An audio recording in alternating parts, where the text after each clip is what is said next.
अपघातग्रस्त दुचाकी सोडण्याच्या बदल्यात लाचेची मागणी पोलिसाला पडली महागात। महामार्गावर अपघात झाल्यानंतर अपघातग्रस्त दुचाकी सोडण्याच्या बदल्यात 2000 रुपयांची लाचेची मागणी नरळाणा पोलिसाला महागात पडली असून 5 मार्च 2025 रोजी नरळाणा पोलीस ठाण्याचे पोलीस कॉन्स्टेबल गजू उर्फ गजेंद्र पावरा यास धुळे लाचलुचपत प्रतिबंधक विभागाच्या पथकाने ताब्यात घेत अटक केल्याची माहिती धुळे विभागाचे पोलीस उपअधीक्षक सचिन साळुंके यांनी माहिती दिली। मुंबई आग्रा राष्ट्रीय महामार्गावरील नरळाणा येथील पुलावर मोटरसायकल घसरून तक्रारदाराच्या चुलत भावाचा अपघात झाला होता।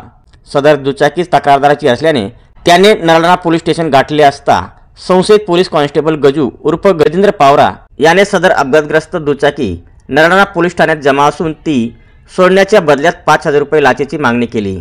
तक्रारदारास लाच द्यायची नसल्याने त्याने धुळे लाचलुचपत विभागाच्या कार्यालयात तक्रार दाखल केली। दरम्यान लाचलुचपत प्रतिबंधक विभागात दिलेल्या तक्रारीच्या अनुषंगाने 17 डिसेंबर 2024 रोजी पडताळणी केली असता पडताळणी कार्यवाहीत पोलीस कॉन्स्टेबल गजेंद्र पावरा यांनी तक्रारदार यांची मोटरसायकल सोडण्याच्या बदल्यात तक्रारदारांकडे 2000 रुपये पंचासमक्ष लाचेची मागणी केल्याचे चौकशीत स्पष्ट झाल्याने पोलीस कॉन्स्टेबल गजेंद्र उर्फ गजेंद्र पावरा यास 5 मार्च 2025 रोजी ताब्यात घेत गुन्हा दाखल करून अटक करण्यात आली।